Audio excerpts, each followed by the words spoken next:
welcome back to another episode of My Waifu and Me. And on today's episode, we're going to be doing another reading log, but instead of doing our standard monthly reading log like we've been doing the last, I think, 2 months or so, we're instead just going to do a couple series that we've read recently that we wanted to just kind of give a quick highlight to. So we didn't really like the idea of like doing it every month or whatever. We just kind of wanted to give you guys some updates on things we've been reading, a couple series that maybe we've started, we've read one volume of, maybe some that we've read every volume of, give or take, you know. For Waifu, it was maybe more than one series that she read every volume of, but that doesn't matter, but maybe just some series we're keeping up with and just kind of keep you guys up to date with some of the stuff that is on the top of our mind, on the top of our reading list, stuff that we've been reading quickly or just getting through. Now, we did omit a couple series from this video, and that's mainly because we're hoping to do some standalone videos on some specific series. So there are some specific series that we're trying to put together some standalone thoughts and ideas on that we're hopefully going to be putting out here on the channel, where we're going to give you guys maybe a more in detail, more in-depth review of those series, because we feel like it might be interesting or it might be able to help you all inform your purchases with manga. There might be a couple series in there that you might end up liking or enjoying or wanting to try out after you hear us talk about them. So, and there might even be some today that you hear us talk about and you're like, oh, I do want to read that. That sounds really interesting to me. And so if that's the case, obviously, sweet, tell us down below. But we're going to make sure that there are timestamps all down below so you know exactly which series we're going to be talking about at different times throughout the video. So if you want to skip ahead to any of those series because there's one that you're waiting on or you don't want to be, we're not going to spoil any of them exactly, so you should be fine. But if you just want to avoid it altogether until you read it, then so be it. Skip ahead, and you can check out whichever series we're going to be talking about. Okay, Waifu, are we ready? We're ready. Fantastic. All right, guys, let's get into this reading log, a little bit of a miscellaneous reading log to get you guys updated on some of the stuff we've been keeping up with, okay? So let's get right into it by starting with a couple digital series that we've actually been reading recently. And the first one is Boruto. Yes. Ew. Boruto, Naruto Next Generations, the sequel series to Naruto, the classic Shonen Jump series. I decided finally, due to a bet actually, that I would give Boruto a second chance. Waifu and I actually watched the anime when it first started rolling out. We were watching it weekly for about 60 or 70 episodes until we finally decided it's just not for us. We're going to drop the series and move on from it.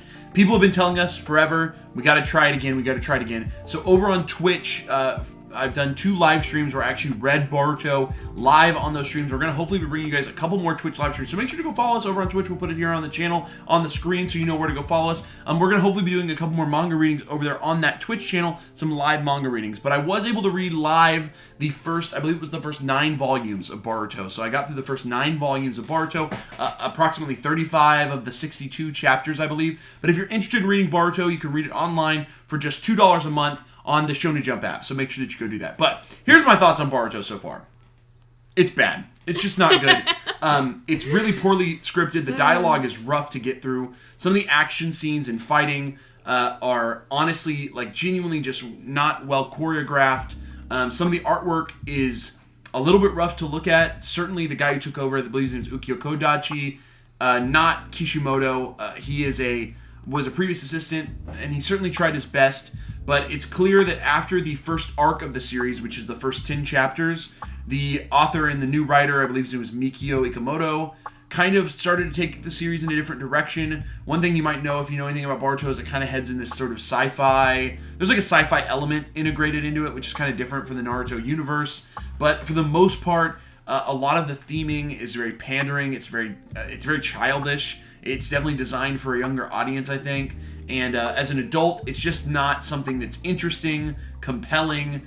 It almost kind of lets down the legacy of Naruto as a series. So overall, I was really disappointed in the first 9 volumes. I have promised myself I'm going to read more because people keep saying the currently running arc in the monthly magazine, so in the 50s, 60s, is the best part of it so far because Kishimoto has returned to the series to help write and be a part of that series. So I might try to force myself through the rest of it, but to be upfront with you guys, it is a struggle. It is generally just not a very interesting or entertaining series. And I tried my best to make it entertaining while reading it live on Twitch, so you guys should definitely check us out over there. But, Waifu, what's the next series we've been reading digitally?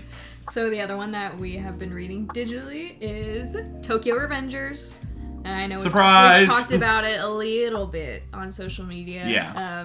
Because we finished the anime. The anime actually came to a close after 24 episodes. So we decided to just hop online and just keep reading it. And within a couple of days, we were fully caught up. And 3 days. Took us 3 days. 3 days. We finished the finale, and it leaves off on the end of chapter 73. So you pick up at 74, and there are currently 223 chapters released of Tokyo Revengers as of this recording, and we read from chapter 74 to 223 in approximately 3 days. So yeah, we devoured it, and we talked, and we came to a pretty similar conclusion that anime is not terrible, but it's okay. It's pretty good. Right. I think unfortunately it just got stuck with a not a great animation company. Mm-hmm. So there's a lot of stuff that they didn't really capture in the manga, just some of the more dynamic moments that happen. So now that it's more popular, I do hope that the anime it continues to be successful, but right. I hope they also up their quality. But after reading the manga, we feel like we may not even go back to the anime once it starts coming out again, because it just is more enjoyable than what we watched with the anime. And we watched all 24 episodes. Yeah. But it has been a ride, to say the least, reading Tokyo Revengers. I'd say where it ends in the anime, it just kind of flies off the rails in a good way. Mm-hmm. It gets really exciting. It gets really fast paced. There's a lot of just really great character development. Oh yeah. We've described it as going from kind of like a 6.5 up to all the way to an 8. And then guys, like after chapter 200, we just started feeling just not good about it. It just started kind of falling off and just nosediving into this weird place. I don't know how you all feel about it, but we definitely did not feel too great about the direction that it was going in. And if you have been reading it as well, we'd love to know your opinions. But that's how we feel. We just feel like there could have been a really good conclusion around that 200 chapter mark. But maybe Ken Wakui was kind of like forced to keep writing more stuff is almost what it felt like, because it didn't really feel that natural, and it felt like there could have been a good natural conclusion around 200 chapters, and now we're kind of just in a weird spot with like a ton of new characters getting introduced at once. It's very confusing. It's just the pacing is weird, the writing isn't as good, and this kind of manga has twists and turns because there is some suspense, there's some mystery, but I feel like we already ran out of that. Again, that's why we feel like it should have come to a more natural conclusion earlier on. So that's kind of how I feel about it. Jerry, I don't know if you have anything else to add. No, yeah. I mean, for those of you unaware, I'm sure you know what Tokyo Revengers is. I realize we did not do a summary of what this series is about. Oh, yeah. But you've probably heard about it in the last couple months because it is such a big series in the manga and anime community. Obviously, It's about a time-traveling young man who tries to go to the past to essentially save or change the future, specifically involving young delinquent groups in Tokyo. So it's a pretty interesting concept. But like the waifu said, it felt like this series was reaching a conclusion around chapter 200, and they kind of pivoted into what they're calling now the final arc of the series. And it has definitely been a bit disappointing watching that final arc play out when it felt like the series was kind of reaching a natural conclusion around chapter 200. So I think that was the kind of the most interesting part about finally binging through the series and catching all the way up. The one thing that, for your all's knowledge at home, currently there is no English physical print for Tokyo Revengers. So if you want to collect this series, you can't. The only way you can actually get it in English officially is via Kodansha's digital distribution. So you can purchase the volumes online. I think they're like $8.99 or $9.99 digitally. So that's not the most effective, but I believe they have they have up through volume 23, which covers about 200 chapters of the manga, available digitally via Kodansha. So official translations are available if you are into that, or if that's the way you would like to read it. Obviously, past that, for the last couple, the last 2 or so volumes worth of content, there is no official translation available yet, but I'm sure there will be in the coming weeks. So keep a lookout. But yes, Tokyo Revengers, it really is one of those series that it was good, it was pretty great, it got really good, and then it just kind of has petered into something else around where the series is at now. So we're not super great about it, but we definitely are. I'm going to stick with it to the end. I think that's where I'm at right now. I'm sticking with it. Yeah, we'll finish I will stick with it until the series concludes. We'll finish it. So we'll see how much longer it goes. I hope it concludes in less than 300 chapters. That's what I hope. I hope the author does not drag us past 300, because that would certainly feel way past its due date. So, all right, Waifu. Let's get into our physicals. Physical time. Okay. We're going to run through these. We are. So the one physical thing that I read that I really, really enjoyed, as you all have probably you've seen it in the last video, was Tokyo Tarareba Girls. I got the first. Thank you. I got the first volume at Kinokuniya, I think it was. And read it. I loved it. I enjoyed it. So then I ordered all the rest on Right Stuff, and we just got that in a couple weeks ago. So ever since then, I have been just chipping through the series, and it was great. I just finished it like 2 nights ago, and man, yeah, it was great. It's such a great just characterization of the issues that older women, especially older women in Japan, are going through. And when I say older, I mean like 30s. Older. Like, this ain't no Golden Girls. This ain't no Golden Girls. Yeah, they're not Golden Girls. They're 30. They're like 33 to 35 years old. But with Japan as a society, they're always kind of dealing with people not wanting to get married anymore, people not having children anymore. The birth rate has gone down in Japan. If you didn't know that. So it's a really good capture of kind of like what the population kind of looks like right now and why it looks like that. But it's so hilarious, but it's also very real. It's very wholesome. There's like a very classic like boy Shojo character, just like that cool, like, you know, he's like hot and everybody loves him, and he's an actor / model, but then he ends up being kind of like him. But he ends up being like a really good character. Like, you could start off kind of like hating him, but I liked him as one of the male characters. But the 3 female characters are they're great. And what I like the most too is that the author, at the back of all these, I guess later on, not in this first one obviously, but in the later ones, as it's coming towards a conclusion, she talks about how all these women come up to her when they recognize her in public, and they're talking about like, oh, this changed my life and it made me want to, you know, try to get married as soon as I read this, because these women are having like a crisis about like not being married. That's kind of the main plot line of Tokyo Tarareba Girls, that they want to try to get married before the Tokyo 2020 Olympics happen, which they ended up getting an extra year because of COVID, but anyway, besides the point. Just her humor is always just really funny and quirky and very unique, and if you are somebody that is kind of like my age, you know, mid-20s or 30s, I think you would like this. I think you'd like it a lot, so go get it. Check it out. Only 9 volumes. All of them are physically available in the U.S. You can get them through Kodansha Comics. They're also available digitally as well. So if you would like to pick this up, definitely pick it up. Waifu enjoyed reading all 9 volumes in the last couple weeks. So awesome. Thanks, guys. Okay. All right. Next one. So next one is Boys Run the Riot. So I also really, really enjoyed this. It's going to only be 4 volumes. The second volume is on the way. Spoiler alert. We put it in an order from a certain place. And it is about a young trans female to male adolescent where he is in this process of transitioning.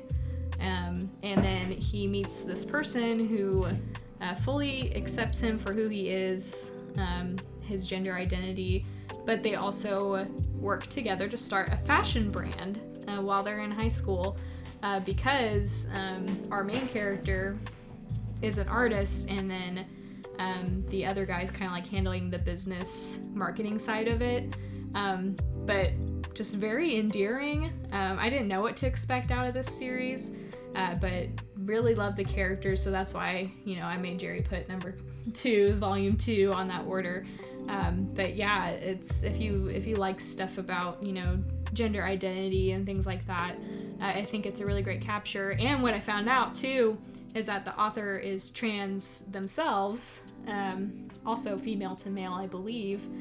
So it's also kind of a personal work for them. You don't see a lot of that type of content coming out of Japan. Right. Just anything that has to do with LGBTQ plus issues. So if you are interested in that kind of content, I would very highly recommend this series for you.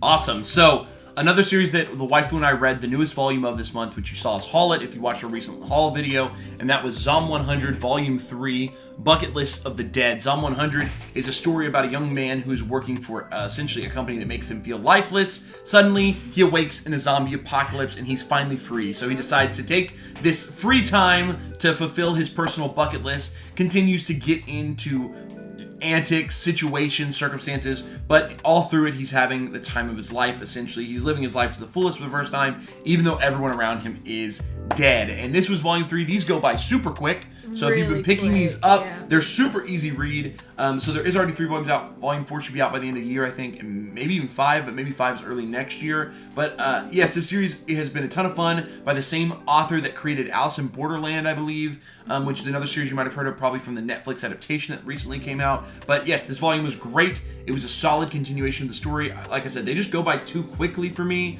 That's the major complaint that I have with the series, but the artwork is beautiful. The story itself and the characters are a lot of fun to follow, and honestly, you're rooting for the main guy the whole time. So it's just a blast to read. Definitely check out Zom 100 if you haven't yet. One of Viz Sig's newest titles. Next is Kageki Shojo, The Curtain Rises. So we watched 1 or 2 episodes of this anime, and I just had to pick it up and read it because I immediately fell in love. And I kind of talked about this when we picked it up in our last haul video.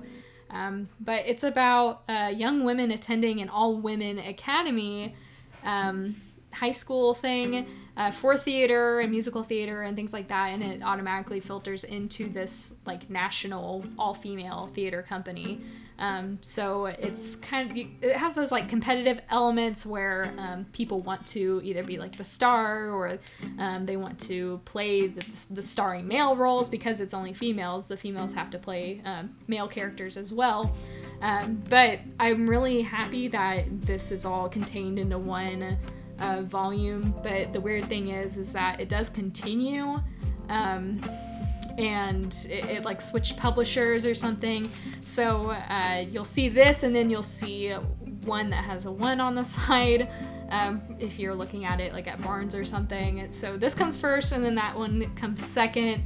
But if you like theater, if you like musical theater, it's a really great series for you because it kind of talks about some of those pressures with like having to perform on command.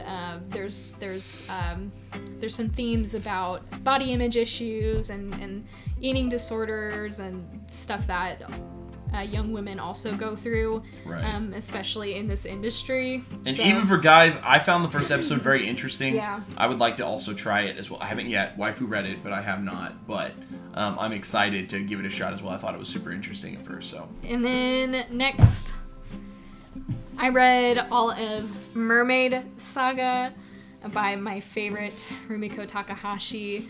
And now have we hauled these ones yet? I can't remember if we had these in a haul yet or not. Yeah, we did. Oh, fantastic. Yeah. Okay, good. So if you watched our last haul video, you know we picked these up. No. Yeah, we picked these up, or more so Kenny's, or Jerry's brother Kenny got it for us at a really great deal because of where he used to work. But yeah, so this is the entirety of the series. As always, I just love Takahashi's art. She has just such a unique and recognizable style, obviously, at this point, with Inuyasha in this and, you know, everything else she's ever written. But I will say it wasn't exactly what I was expecting. I thought maybe there would be more of a plot, but it is pretty episodic. There isn't really a conclusion necessarily, because there is something that two characters set out to do and try to find, and we don't really get that conclusion at the end. So I do kind of wonder what happened with that. If anybody knows, I'd love to know. But it does just kind of end as kind of like a, all right, life goes on, that kind of thing. So hopefully that's not too much of a spoiler, really. I try to keep it as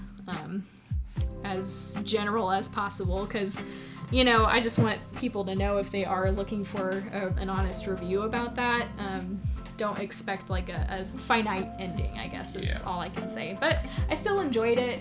Really good short read if you're looking for something shorter as a series to read. So the waifu and I also both read this series, and you would have seen this as well in one of our recent hauls. We wanted to do a highlight here so we could tell you a little bit what we thought about it after picking it up. So we did pick up The Witch and the Beast, Volume 1, and I've seen a couple other manga tubers pick this one up specifically, and at first I was actually kind of put off by the cover. I didn't know what to expect, and I thought maybe it wasn't going to be... I don't know what I thought. I think I thought maybe it was going to be like a shoujo or like a romance or something, just from the title and the cover. But let me be very upfront with you about this series. This is an action seinen. The Witch and the Beast is an action-oriented seinen, in the same vein as things like Blood Plus, Trigun, the same vein of experience as what you're going to get out of The Witch and the Beast. It actually feels very old school to me. It feels very old school seinen action, because what this series is actually focused on is these two main characters here on the cover. They're hunting down witches in an attempt to release the curse that this character here is under. So that is a very interesting... I believe the character's name is Godot, I think is how it's pronounced. And this is Ashaf. Again, their names are a little tough to pronounce. But they hunt down miscellaneous creatures, hoping to go after a witch and figure out how to break the curse, which can only be broken in a very specific way. And this first volume was action-packed. It was a blast. Absolute joy. Great characterizations. Great action and fighting scenes. Some incredible artwork. Just, if you like sort of that fairy tale action... if you like The Witcher? The Witcher, fantasy, fantasy like action, dark fantasy action, yes. set in sort of, I mean, it's not really like modern times, but it's not really like ancient times. It's like a little confusing. The timeline it's kind of in its own fantasy world. It's almost like a little steampunk in a way. Steampunky, a little bit. Yeah, it's very interesting. Definitely one that I was very surprised by. I picked it up because I just kind of heard fantasy seinen from someone else, so hopefully me saying fantasy seinen gets you into this, because I think it's pretty just kind of going under the radar right now for a series, because this is, I believe, the author's very first work. So this is their first work, but it is still being serialized right now in Japan. So this is their first work, still being serialized. So, again, I don't think it's really been a breakout hit or anything, and so I think I'm happy I gave it a shot. I'm definitely going to have to check out some more. I would say definitely the hidden gem out of this whole reading log was that one, and also darker and more gruesome than I personally expected too, because again, like Jerry, I didn't know what to expect from it really. I also thought maybe there was going to be more shoujo vibes to it, but attractive guy, girl with flower in hand, Witch and the Beast, the fancy W and A. I'm like, I literally thought it was gonna be like, that's the witch, that's the beast. Yeah, I was but like, it's what? Not. It's not. They're in more of a instead you have professional partnership. And, there's people with their hands chopped getting cut to shreds, off, and limbs getting chopped off. I did not expect that level of violence, honestly, but. I mean, it was almost like Berserk level, like kind of like, ooh. Very fun. But, partner cool. series too. If you like, partners in trying to think of like another great Trigun's the example I keep going back to. How you have Vash and the two girls that are with him that are with Vash. That sort of triad of characters and as well as like Wolfwood. Those characters that they kind of travel and traverse these. Kind of that same zone of storytelling is the way that I can explain it. So, all right. Witch of the Beast. Last one for me is Lovesickness Junji Ito Collection. There's a close-up, and this was really good. If you ever watched the anime that they made from Junji Ito's stories, the very first chapter is the one that has this character in it, where you go to a corner and you try to like ask somebody your fortune. What I didn't realize though is that I guess it's it goes a little bit beyond that. The story does. So I'd say about half of this book is that story, kind of like the Frankenstein collection, where 2/3 of it is the Frankenstein adaptation, and then the last third is a couple more of his short stories. So it's very similar in that way, where, like 5 of the chapters are the Lovesickness chapters, and then the last half is just other miscellaneous stories that are a part of the collection. But I really, really liked it. Usually I don't get that creeped out with Junji Ito, but I feel like maybe it was my mood that day, but there's the page that he's looking at right now is pretty like, ugh. This doesn't get us taken off YouTube. I hope not. I mean, look at that. The way the character, chops its own neck and just... For the first time with him... Sorry, gore warning. It definitely made me feel a little icky. And I read No Longer Icky, Human. icky. I read No Longer Human, too. It was something else.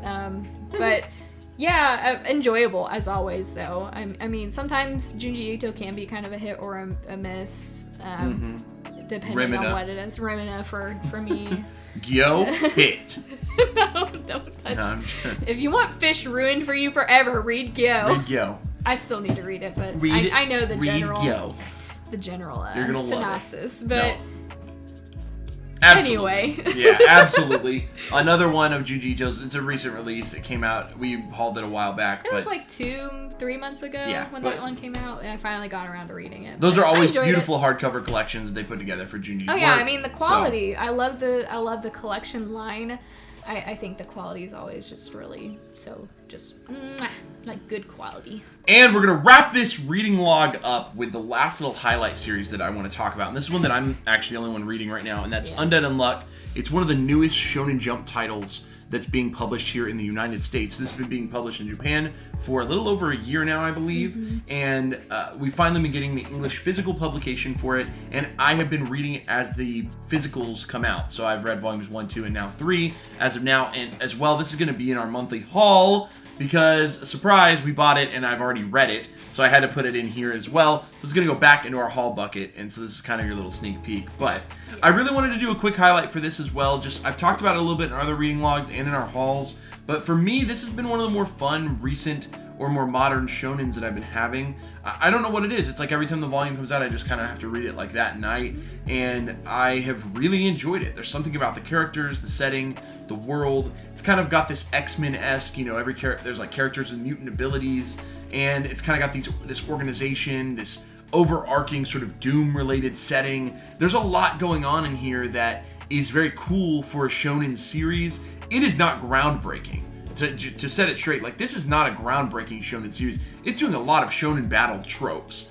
And for me, it just works. Sometimes when the world and the characters collide just perfectly in a tropey shonen battle experience, you can have a lot of fun and you'll blaze through a volume, right? And to me, that's what Undead Unluck does really well, so I want to encourage you guys to check it out if you're into the shonen battle series, right? I'm a lifelong shonen battle guy, someone who's read and time again many different shonen battle series, and I'm having a lot of fun with Undead Unluck comparatively to some of the other series. Like, we haven't really given Mashal a chance yet. We'll see. I feel like I gave it enough. I have not tried Mashal at all, and I don't know if I'm going to. Chapters. It's kind of the other series that kind of came out at the same time of this, and obviously we've been pretty bought into Jujutsu Kaisen, which obviously we've talked pretty extensively here on the channel about. So, just always trying to figure out what's going to be the next big hit for Weekly Shonen Jump. I don't know if Undead Unluck is the next big hit, but it is certainly a really fun Shonen Jump battle series that is certainly lasted quite a while at this point, and it seems like we'll go on for a little bit longer, and we'll either reach a natural conclusion or eventually get canceled off later in its days, or become the next hype train and people will jump on it, and all of a sudden this will be tough to find at your local Barnes and Noble. You know what I mean? So that's what I'll say about Undead Unluck. Give it a shot if you're into shonen battle stuff. All right, everyone. Thank you guys for joining us on this more impromptu reading log, right? So we're going to do more of these and just kind of highlight some of the major series that we're only reading maybe 1 or 2 volumes of, or maybe we've read a whole series and we just want to chunk it into a reading log instead of giving it its own full video where we dissect it a little bit more deeply, just to kind of give you a couple recommendations or to kind of tell you if there's things we hate like Boruto or if there are things that we're really loving like The Witch and the Beast, right? Because we want you guys to know like, oh, we picked this up and we've really enjoyed it, or we picked this up and we honestly didn't like it, it's going in the giveaway pile, right? Luckily, nothing from this month's, this month and a half, 2 months, all the stuff we read, we really enjoyed. This is keep staying on the shelf stuff. Good stuff. I'm lucky that I read Boruto digitally so that I don't have to be selling the volumes right now. Haha, lucky me. But absolutely, thank you guys for joining us for another video here on the My Waifu and Me channel. Make sure that you like, comment, subscribe, and like I say every week, or I've tried to start saying every week, make sure that you're loving manga, make sure that you're collecting manga, make sure you stay reading manga. This has been My Waifu and Me, and we're saying peace!